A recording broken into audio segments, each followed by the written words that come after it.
So this is part of the Philly Tech Week, right? So there's an Agile track. So how many people in here were here for the Drupal side of things and saw something that was more on the Agile Lean side? And how many people are like pretty into the Agile Lean stuff? Agile. Nice. So I got some feedback prior to the session starting. I've given it a lot of technology camps, like specific platforms, like Drupal camps and such like that. So kind of exploring it with the Agile community. So kind of in that same vein, what would be super helpful to me, oh no.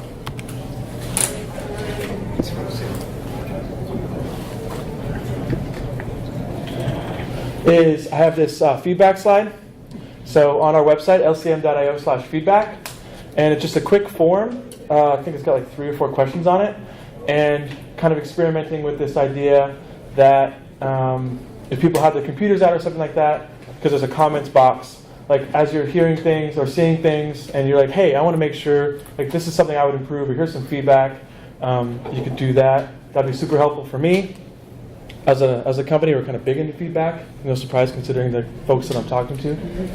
A little bit about me, kind of a little bit about what I do. I'm in this pretty unique role. So I work at an agency. So on the one hand, I kind of help with the traditional, what problem we're solving, who we're solving it for, and why, kind of that product development approach.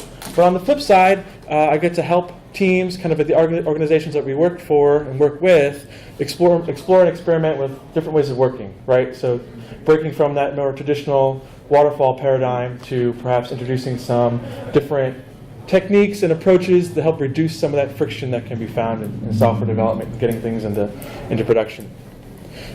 So the company that I work for is Last Call Media. I'm based out of New York City. We enjoy, obviously, work with purpose, helping build tools that help the organizations that we work with connect and improve their relationships with their communities. A little bit about what we're here today to talk about is I was stuck in traffic, considering where I live, and even here, getting from 30th Street Station to here took like 20 minutes, lots of traffic. So I thought, okay, it's 2018, traffic, why is this really still a thing? I began looking into it, kind of a naive question perhaps, and I Googled, what's the worst traffic in the world? Where's the traffic the worst? And I came across a pretty interesting story. In 2004, Houston, like many cities in the United States and around the world, had a major traffic problem. Right? It was taking too long to go from A to B. Right? It was a city experiencing kind of massive population growth, and the roads hadn't really caught up to support this increase in population. So traffic just kind of kept getting worse. It took an average of 41 minutes to go the 28 miles from Houston to the west of Katieland. I don't know if anyone's familiar with Houston. Cool. You been on that road before? Yes. Is it bad? Horrible. Yeah. That's cool. That's the first time that's happened, because I always ask, and people are like, no, but right on. So I have a witness here. So you may even know this story. So in 2004, kind of the American Highway Users Alliance, this organization, published their findings. They conducted the survey, and they concluded that this freeway was the second most congested freeway in America, right? Totally undesirable. And measured in hours, as they conducted as part of this study, about 25 million hours a year are spent in aggregate among all the drivers idling on that road. And right when we think about that, when you're sitting in traffic, you're not really doing anything. You're not adding any value to your life, right? And out of curiosity, again, another silly thing perhaps, is I divided that by the average hours in a lifetime. And that's 40 lifetimes a year. So there are 40 lifetimes sitting on this highway. Right? Wasted on that road. Wasted on that road. Yeah, when you think about our lives and all the things that we get to experience, 40 times a year. And with the projected population growth, that's only going to increase from 17.5 to 48.2. So more than double in 2025. So to put a dollar amount on that, just some simple math, let's assume that the average rider has an opportunity to earn $20 perhaps an hour on average doing anything else. So if we take that number of hours, 25 million hours, multiply it times 20 for some simple math for direct economic costs, you get about $500 million. But the other thing that you can't really calculate, that may be perhaps a little bit more difficult to calculate, is the indirect costs. The fuel costs, the babysitting time, all the additional costs that you have while you're sitting in traffic. So they recognized, hey, this is an undesirable state of affairs. Why it's 2004? Why is this still a problem? So the survey concluded that bottlenecks are caused by too many cars on too little road and are to blame for about half the traffic jams. Traffic accidents, work zones, bad weather, poor signal timing, they account for the rest. So, as logical researchers, they concluded, hey, we can fix this. Bottlenecks are something we can address. We know how to fix bottlenecks. Everything else, though, traffic accidents, work zones, they seem kind of spontaneous and unavoidable and unpredictable. Let's solve the first half, and then maybe the other half will improve. So they concluded, logically, too many cars, not enough freeway. Easy enough. Extra capacity would surely solve this problem, right?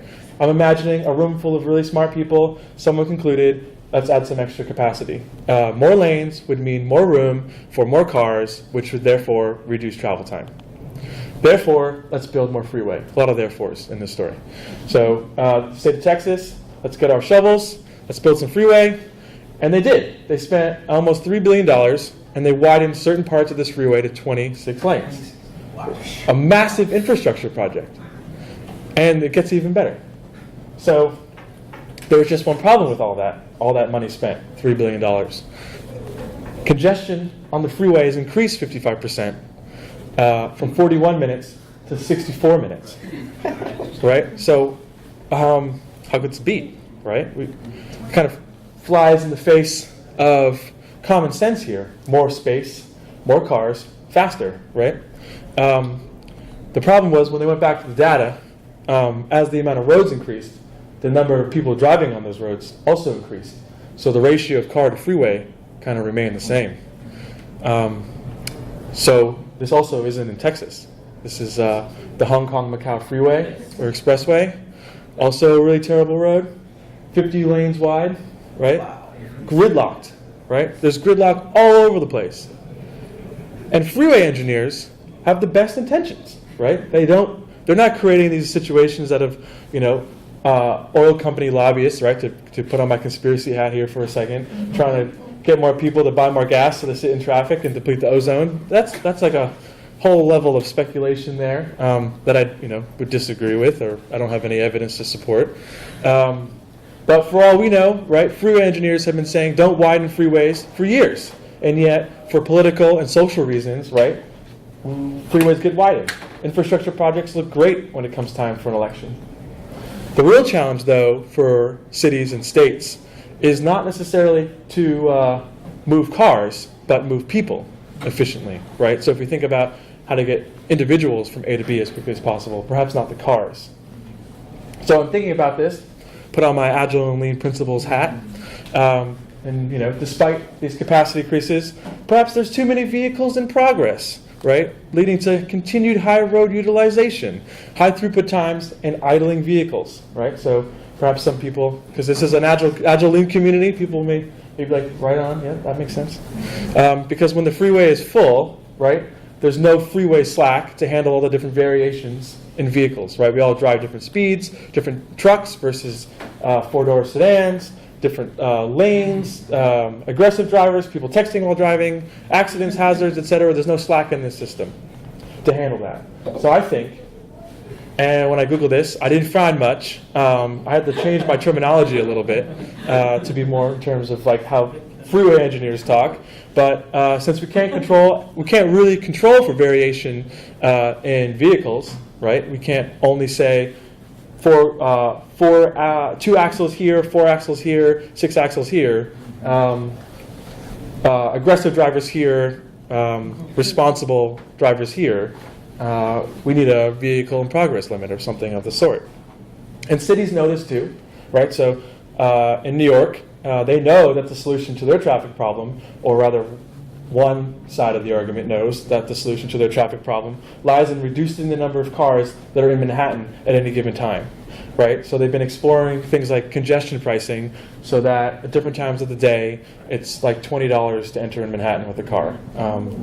So it's a significant, I think one bridge, the bridge that goes into, one of the bridges that goes across Staten Island into New Jersey is like $17 right now to cross, one way.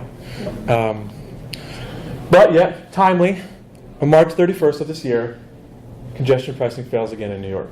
So no go. gotta go back to the drawing board here and think about another way to solve this problem. Stockholm, Sweden, again had a unique challenge.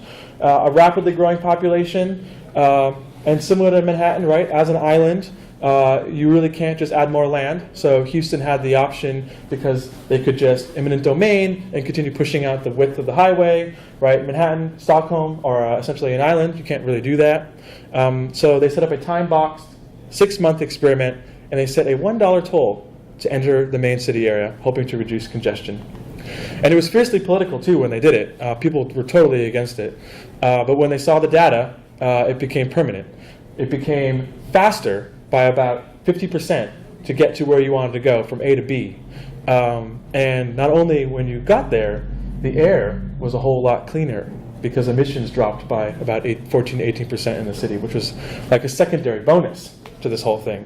So when they saw those two things, they immediately said, that's it, it's permanent. And this thing that was fiercely political became a little less fiercely political. I think it's still probably pretty political, but it's a law now. Okay, so that's cool. Those are freeways. What about our freeways, right? We work in, it sounds like a lot of us work in software development. We don't have a state or a legislature to navigate to get $3 billion approved to build this highway. We also probably, like most of us, don't have $3 billion. So how many of us have taken a look at our backlog and thought, things are taking forever and nothing is getting done?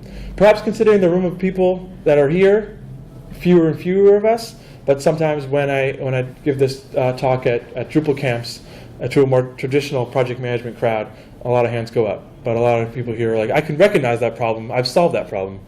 And perhaps even to continue the, like me, thought, hey, maybe we need to add more people, right? Just this backlog just keeps getting longer and longer. Good ideas keep getting added and added. Stakeholders have somehow gained access to Jira and adding stuff, right? So maybe we make this decision that we need to add more people. And then who also took a look and said, oh, hey, wow, a lot of people here have more than one thing assigned to them, marked as in progress. That's interesting. Well, how can you work on more than one thing at once? You've got, 8 things. There was this one time, this is several years ago, when we were exploring how to transition. This one person on the team, it was just like this running joke. Oh, just assign it to him, right? And he had 80 things assigned to him. This is, I don't know, maybe 2009 or so, and for years it was just that was the state, right? And as we reflected internally, there was a tremendous amount of pressure. It was a really stressful environment a lot of times because everyone was incredibly busy and working really hard, doing the best that they could, right? And yet value was taking too long to get to the customer, right? Customers were waiting for things a lot of time, right? Too many people had too many things assigned to them and others not enough. And tasks were kind of sitting around in unknown states, waiting for people to become available, perhaps, so that someone else could assign them something.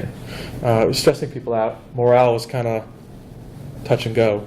And when you see things on a list that just keeps getting longer and longer and longer, you don't really get excited in the morning to come to work, perhaps. So we realized, again, that differences in task variation, right? Not all tasks are the same. Not all people are the same. Makes it difficult to provide, long-term scheduling predictions, right? So to maintain that positive customer experience, we had a bunch of secondary needs as we waited for tasks to be completed, right? We had to hire and keep a staff of people who were skilled at maintaining those difficult conversations, right?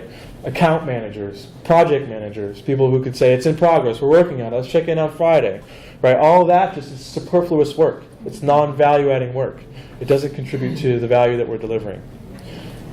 So our approach was, and the traditional project, right out of the traditional project management literature, right, to summarize here, you just get a project manager, you give them all the tasks, and they assign things to people, and they just manage it.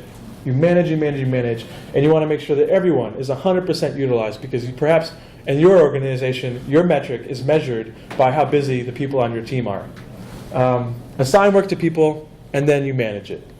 And then we continue here to make sure that everyone had a full plate. So perhaps you're not doing a stand-up, or there wasn't a stand-up, So the project manager would kind of lack this transparency in the larger system, and they just make sure that everyone had a healthy amount of things on their plate, hidden work, hidden in a queue somewhere. You hungry? You need a little bit more? So then we questioned. We said, hey, is being busy and delivering value with predictability, are these two things, are they mutually exclusive? Can you only do one or the other? Right? What would it look like instead of focusing on keeping people busy? We focused on delivering work to the customer as quickly as we possibly could. And we also don't have $3 billion, so how can we do that with what we have, with the people that we have, with the tools that we have, knowing and respecting the fact that the people in the room are the right people, and the tools that we have perhaps in the long run may not be the right tools, but they're the tools that we have, so we should start with that. Right? And another fun, perhaps more fun way of saying this is, how can we put our good ideas into action quickly, right? How can we get, when we have an idea and we want to put it into production, how do we get it there as quickly as we can, right? That may be counter to keeping people busy all the time. And also, maintain our workload at a sustainable pace, not make people work the weekends and till 10 o'clock every night, right? Key point here. Right, so since I'm talking to a bunch of agile lean people, you may have seen this 1,000 times before, not revolutionary, right? How do we, first thing that we did, rolling this out, experimenting with a bunch of things.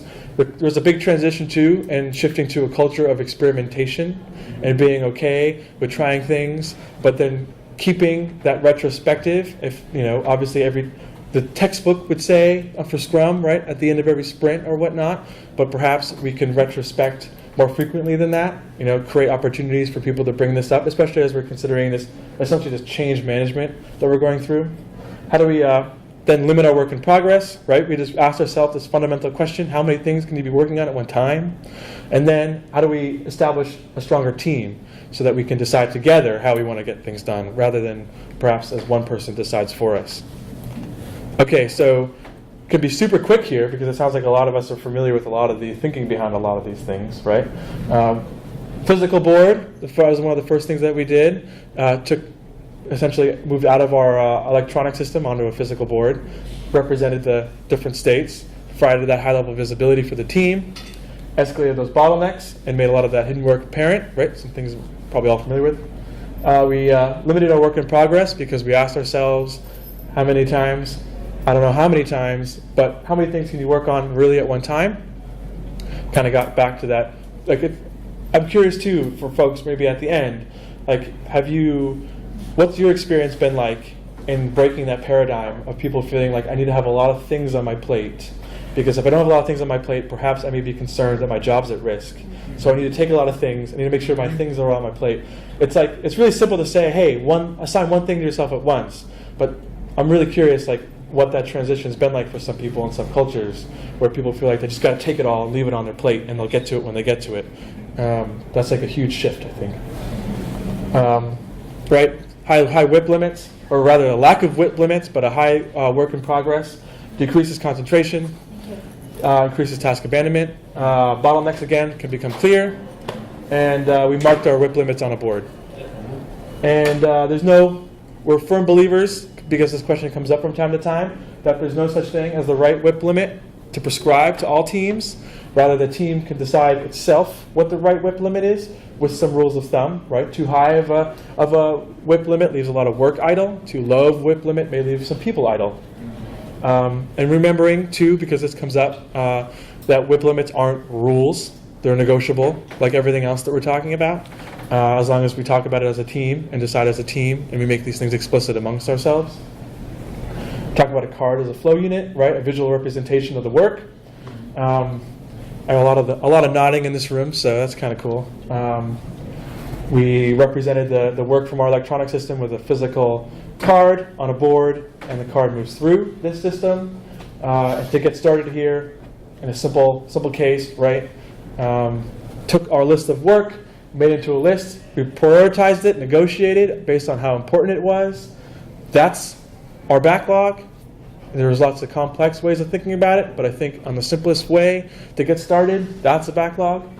Teams work from the top of that list to the bottom of that list, and they kind of work through it together. And they self-organize to pull rather than have work pushed to them. They pull work together through the system, through the queue.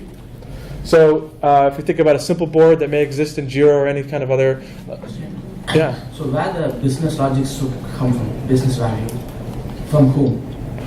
The business value should come from the stakeholder or the scrum master or the developer? Who? Well, the way that we work, and it totally varies, but as a team internally, it's more of a negotiation because business value may include a lot of things that may not be totally visible to stakeholders unless the team has some sort of input on that. So we kind of encourage that flat environment where the team can say, hey, look, we should prioritize this above perhaps that feature. The feature may be the most important thing for, I don't know, it's a negotiation, but for the most part, whoever pays the bills sometimes. Simple board, Jira, a lot of other different tools. I keep saying Jira, but Trello, right? Essentially just to visualize how the work gets done. So in this example, this is me, this is my life. I don't really have I don't need a lot of columns for how I organize my work because I'm all alone here on this team. I am to do. I've got a bunch of things in life that I want to do. There's only one thing, though, at a time that I can do. And then I move things to done, and then I kind of pull the stand up every morning when I get up and I reflect. No one in my life, this is, this always changes, I guess, but no one in my life can tell me what to do. So I pull these things to myself, negotiate with myself.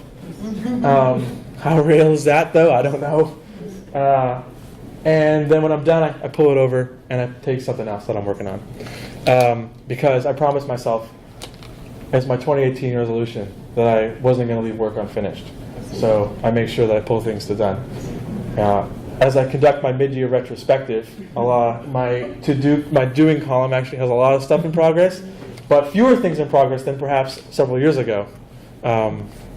Anyway, I agreed that I would only work at one thing at one time, but I kept getting excited, and I kept starting new things. And now I'm in this trouble spot. And I'm really busy, by the way. I've got a lot of things going on. But anyone see what's wrong with this board? Nothing's getting done. Done is empty. I haven't delivered any value in my life. I've just got a lot of things I've started. So on more complex boards, right? All of our boards. There's a meetup I think in New York next week or the week after, and one of the things that they're doing is people are bringing their boards for their teams. So we're gonna throw up our boards and kind of show what's going on in our teams, which is a pretty cool idea. So when I put this deck together, I just grabbed a board that we had going on a fairly normal project. But your board may look like this. You've got a bunch of different states, right, that your tasks can be in. You can reflect as a team if things just keep getting stuck under a certain state. How do we want to? What's making this thing get stuck there for a while? The whole team kind of has visibility into that, rather than just the project manager and one person. And by kind of visualizing this, it helped us with something else, which was that we had a team of people, and some people, the folks who had been around for a while longer, the more experienced folks, were always really busy, but that really created fewer opportunities for learning and knowledge sharing with the folks that were just getting started, or the folks who perhaps didn't have as much experience with the platform and the tools. So by visualizing our work, it became clear that there are opportunities to share that knowledge that the team would then talk about, on a daily basis. As someone would say, hey, I don't really have much going on today. I kind of wrapped up that thing. I would really like to take 201 here, but based on my understanding, can we work on this together, perhaps? And that's worked out, helped us with knowledge sharing. And the team kind of pulls things themselves from one side of the board to the other. There isn't, we don't have project managers in the traditional sense, and it's not that we call our Scrum Masters project managers or vice versa. In the traditional sense, a project manager may be very concerned with controlling scope, but in a lot of the environments that we get thrown into, the scope kind of emerges as we're working through what we're working through, and that can often create friction, a lot of friction when you're someone who wants to manage a tight scope. So we kind of divorce ourselves from that, which is also an interesting transition. So now the team kind of pulls, so now it created this opportunity where no one was assigning things to someone else. So we, in the absence of that, the team then self-assigns. If I'm going to do something, and this is kind of core to the way that we work, and has been successful on some teams and some teams perhaps not so much, but the team really pulls, they identify when there's slack in their system and they pull something in to fill that. So in this line of thinking, right, rather than that resource efficient approach where you have your team member who's got a lot of different flow units or a lot of different tasks assigned to them, right, and you're asking who's adapting to who, right? Is the team member adapting to the flow unit or is the flow unit adapting to the team member, right? In that resource efficiency approach, you focus on keeping the individual 100% busy. If you put a camera, as the example or the analogy that I've heard for this, if you put a camera kind of on the shoulder of the developer or the UX designer or whoever it may be, they're always busy. They're running around. They're nonstop. But if you flip that around and you put it on the flow unit, the thing that's delivering value to your customer, getting something into production that you can test, it's idle a lot of the time. So we flipped it. In this flow efficient approach, you assign a bunch of team members to one unit. So the team will work together to push that thing through as quickly as it possibly can. So in that example, you may have the camera on the team member's shoulder, and it may be idle sometime.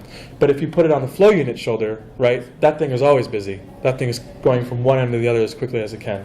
And that's, I think, for us, what was the most important thing, was we could get these things into production faster, deliver value faster, and by doing that, really position ourselves to deliver again and again and again, time and time again, and deliver value as a partner in the relationship.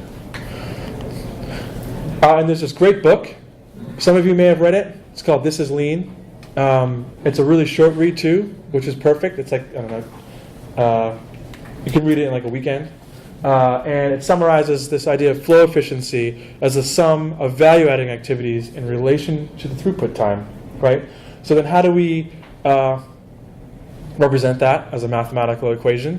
Value-adding activity over our throughput time. So it's pretty much how long does it take something to move through your process as a denominator, and the numerator would be how busy it was.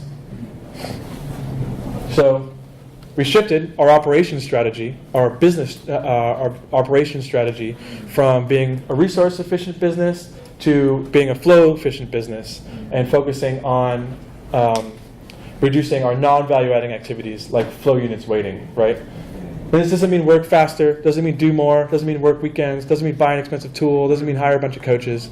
No offense to the coaches in the room. Although coaches may believe or agree with this.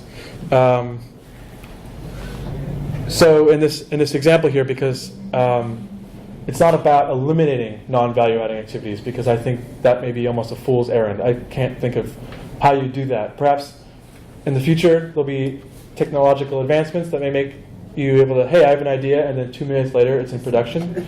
But for right now, this is kind of the reality that we're dealing with. So we're at a Drupal camp, or a Drupal camp, Agile camp combo. So a little Drupal here may make sense. So as an admin, right, I want to be able to add and enable site-wide notifications so visitors can see important alerts, like changes to the schedule. That's the need. That's what we want to get into production that doesn't exist. That's how we're going to deliver value here. So our value adding time, when we're being 100% flow efficient, is time spent with creative and development. The way that Drupal works, we know based on experience, hey, we can get this done in 8 hours. We got it done in 8 hours. Wow, magical. How long, though, did it wait from when we were asked to do it and when it was actually in production where it mattered? 120 hours. So that took a long time. So our flow efficiency here was something like 6.6%. Simple math, 8 over 120 divided by 100. So by switching to flow efficiency, by building Slack into our system and reducing our bottlenecks as best as we could, the time spent with creative was still 8 hours, right? It didn't take us longer. But the time spent from being an idea to when it was in production was 24 hours. So our flow efficiency here was 33% or something like that. But it's a question that I get to sometimes is, well, what's the right flow efficiency? Do you want 80%, 90%? Right? I think it's more about kind of building an initial measurement and then as a team reflecting on these numbers, and is there opportunities to make it faster. There's no much like there's no right WIP limit, there's no right resource or flow efficiency percentage to shoot for, at least in my experience.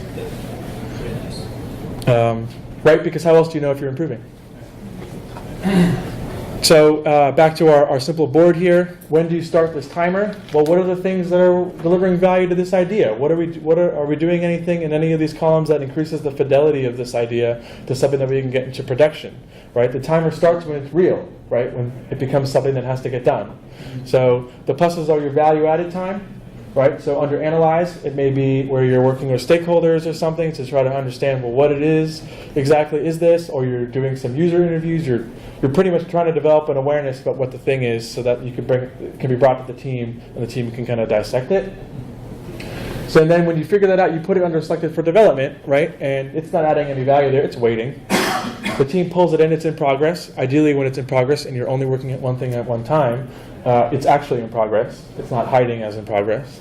You have a testing stage, and then you may queue it up, ready for deployment, and because your infrastructure is such a way, it takes forever to get from ready to deploy to actual production. It may sit there for, some teams that we work with, it has to sit there for weeks, while, the every other month release happens, these huge, massive releases. Some other teams you can just deploy several times a day, so it may sit there for half a second. But the team can reflect as best as it can, given its autonomy, to improve on the ready for deploy. Maybe that's outside the team's control. Maybe once it sits there, it's going to sit there until another team can get to it. Maybe operations is just super busy. So this works even in a model where there is a strict schedule? Yeah, we've seen this work where the stakeholders were like, why isn't stuff getting done? And we're like, oh, well, it's all ready for deployment. It's all ready to go. You can see it here, queued up. It's all queued up. We've got lots of queues here. And by visualizing, they came into the room and there was a whiteboard, and there were just all these cards that were stuck there. And they're like, well, how do we get that? What do we do? What do I have to do? Right? And very fortunate to have such a proactive stakeholder who was able to just go figure out what needed to get done on the IT side to get that work into production and build that relationship. Some teams perhaps aren't so fortunate either, or there's a release schedule that's been baked in.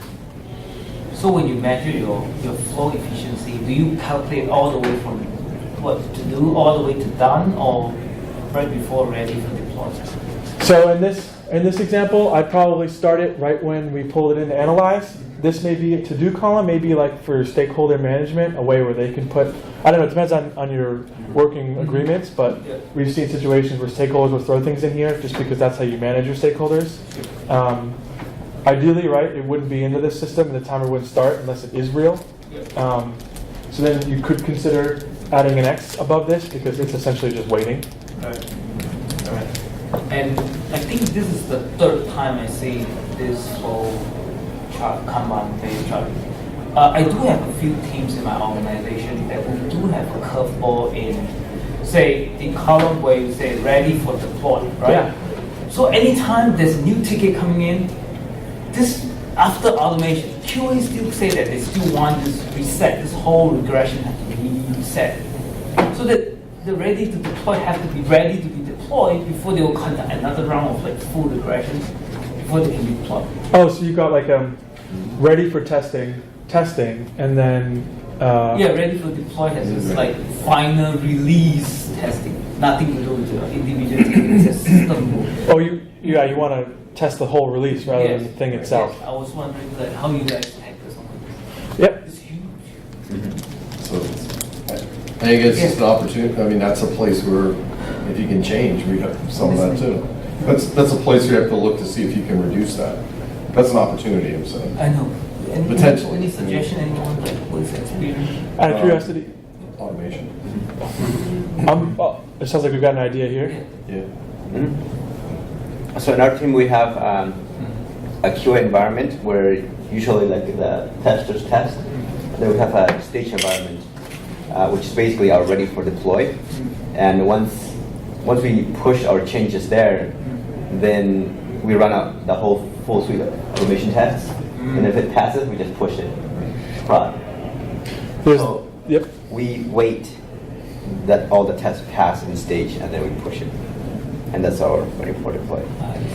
A lot of times, though, that question that you're asking, I'm curious to know the role that you play on that team, because in my experience, sometimes I'll take that question to the team. I turn that around on the team in whatever form, whatever opportunity the team has to improve, if it's a retrospective or whatnot, however you're doing it. And 9 times out of 10, they've already got like 8 different ways that this can be improved. And really, it's a retrospective. If you're doing something like a retrospective, if you have a facilitator there, I don't know the dynamics of your team, but that could become a great, like if you're all co-located or you're distributed, a lot of different dynamics here, but like just high-level, non-contextual advice would be to like build that list of things that the team thinks would help here, because they're the most familiar with your environment and the working conditions inside your organization. So have you done that? Yes, we do. I think I kind of speak out already, because the consensus is that automation seems to be able to cover a solid like 100%, 90%. And interesting. I think we have a lot of, I would say, traditional manual QA tester while going through this transformation insists of certain, process to be in place so that they justify that Right. the amount of work. Yeah. No. Totally. And I see. automation came up, which is a great example. Which is because the argument I constantly go back through this retrospective, the percentage of, how they talk about, oh yeah, yes, automation only cover 50% at most. You're being too naive. So today, it seems to me that automation, 90% easily? Yeah. Well, even if it's 50%. Well, it also totally depends on the platform that you're working with, the age of your tools. There's a whole lot there. Like if you were starting with a brand new, like we're at a Drupal camp, so I'll keep talking about Drupal. I'm talking about a brand new Drupal 8 site, and you get to make all the decisions right now based on the best practices in the industry. Sure, automation is going to get you very far, but a lot of times, especially with large organizations, you're dealing with legacy applications that have pretty critical ramifications if something nasty gets into production. Just to comment on that though, I mean, if they say 50%, but that's now. If you don't start, it's still at 0, right? So, I mean, as you start to build, then you'll build that up. It's going to take time to build it up, and then Yeah, big bang to automation. Yeah, about like 2 years into automation. That is where, but the thing is, we really change the ratio of. So instead of automation taking away time from manual, it seems that we can extrapolate, like becoming an additional layer of. Yeah, I don't know. I wonder if and we're getting a little too little specific here, but and then probably perhaps to circle back at the end. But curious, like sometimes we've seen automation just get building the infrastructure for that automation kind of gets built into all these other tasks. So you're kind of building it along the way. Sure. Thank you. One approach, because I don't know, especially if stakeholders are like, wait, you're going to not build features, you're going to what? That may be a tougher pill. Thank you. But this is pretty helpful. Start to do and pulls things through. So how many of us? So just like how we kind of think, talking about our highways again, our freeways. So kind of wrapping up here quickly though, how many of us would think twice before driving down this road? Right? You may I've got a shortcut. You turn to the right and you're like, whoa, it looks like this. What's going on here? Kind of looks like something terrible just happened.